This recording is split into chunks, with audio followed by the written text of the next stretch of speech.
논에서 흔들리는 그거. 여름이 되면 생각나는 장면이 있다. 그건 사람들과 나누는 추억 같은 게 아니다. 매미 소리가 고막을 때리고 눅눅한 바람이 어깨를 짓누르던 어느 날. 그 장면은 마치 내 안에 박힌 상처처럼 선명하게 떠오른다.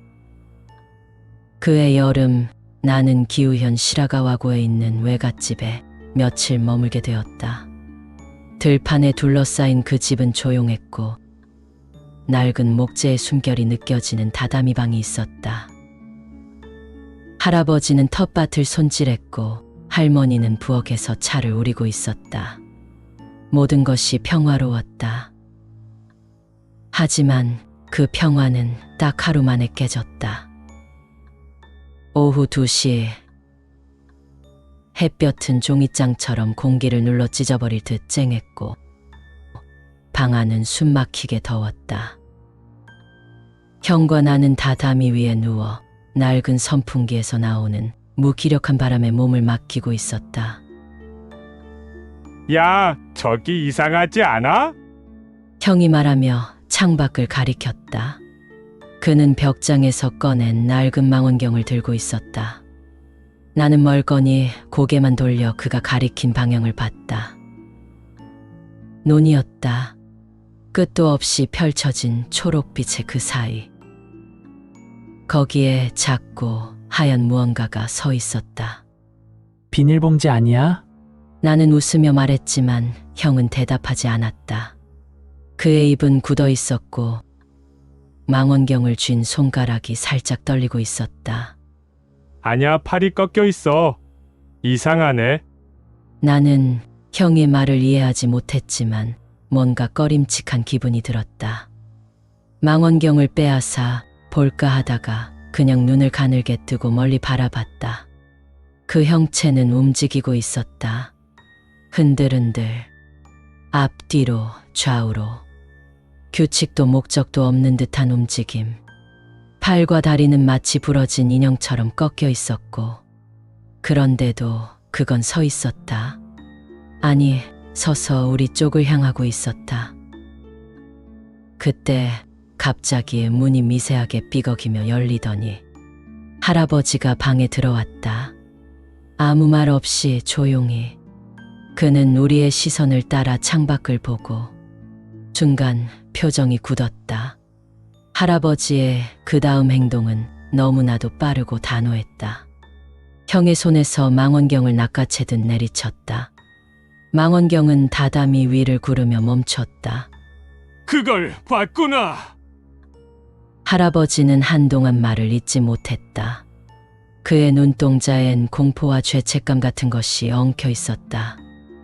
혹시 논에서 무언가를 본 거냐? 그걸 보면 안 돼. 그건 귀신보다 무서운 거다. 사람 눈으로 보면 안 되는 거야. 보는 순간 따라온다. 그때 나는 그게 단순한 어른들의 겁주기가 아니라는 걸 형의 굳은 눈빛을 보고 깨달았다.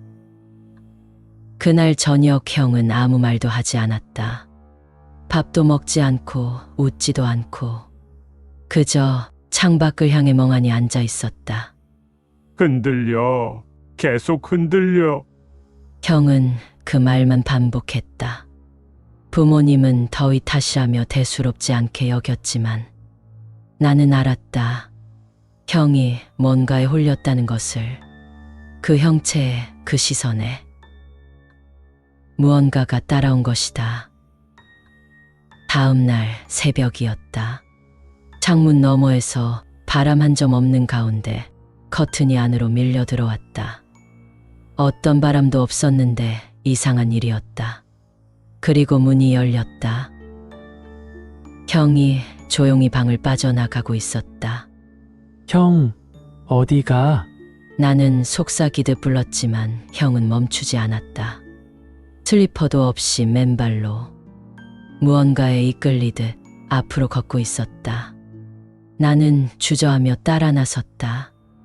왠지 형이 돌아오지 못할 것 같은 예감이 들었기 때문이다.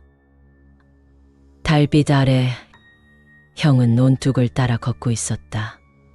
논물 위엔 안개 같은 습기와 반사된 달빛이 어지럽게 뒤엉켜 있었다.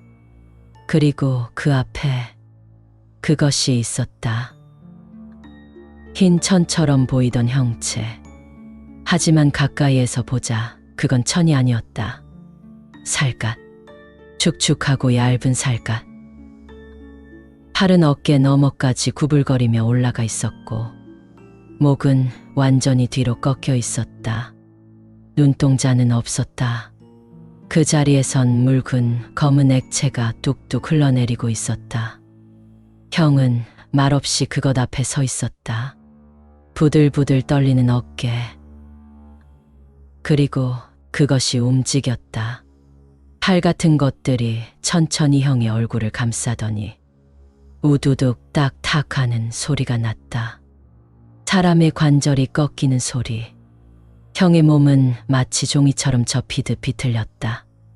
나는 소리를 지르려 했지만 목소리가 나오지 않았다. 그리고 그것이 내 쪽을 돌아봤다. 눈도 없는데 나는 분명히 그것이 나를 본다는 느낌을 받았다. 그 입이 벌어졌다. 말도 안 되는 소리지만 나는 분명히 들었다. 다음은 너다. 그 이후 기억이 없다. 눈을 감으려 했는데 감기지 않았고 귀를 막으려 했는데 팔이 안 움직였다. 나는 그 자리에 얼어붙은 채 그 웃는 얼굴을 마주한 채로 무너졌다. 다음 날 아침 나는 마당 구석에서 발견되었다고 한다. 눈을 뜬 채 하늘을 보고 있었고 입가는 흙투성이었다. 몸은 젖은 논물에 빠졌던 것처럼 축축하게 젖어 있었다. 형은 마당 한가운데 서 있었다. 맨발로 말없이 하늘을 향해 손가락을 뻗고 있었다. 의사는 말했다. 트라우마?